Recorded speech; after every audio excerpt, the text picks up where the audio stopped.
证解说两句，我和你做参考。解说，解袂说。好朋友，台湾一句俗语话讲：有状元学生，无状元先生。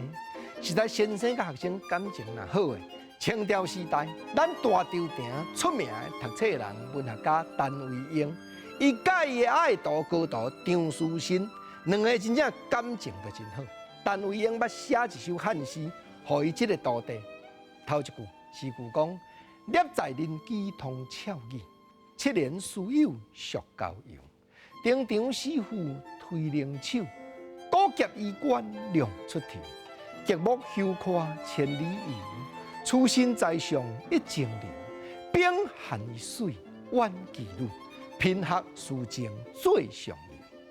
见面诗句讲立在人机，就是讲咱做20年的厝边。原来啦，陈维英真有名望，开学堂一寡好野人囝儿是坐上来发教，结果四书一句来注阅，学生囡仔就对咧读注阅，学20字。种种吼，结果吼学生读了无够大声，门骹口一个太高囡仔、散车人的囡仔，挂一卡拿咧卖土豆，迄个读了煞足大声啦。陈维英出去甲看，讲你无钱通读册小，这个正正就是张书新。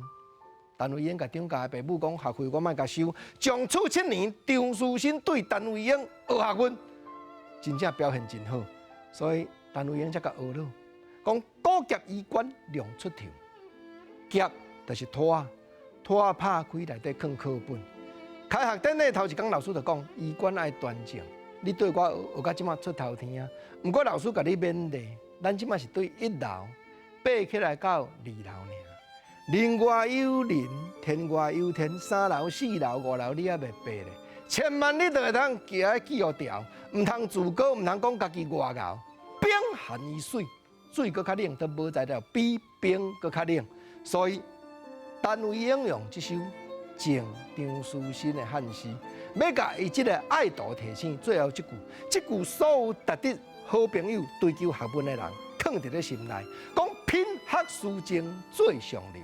第一，咱的人品；搁第二，咱的学问，拢爱追求迄个进步，搁再进步，爬去到楼尾顶。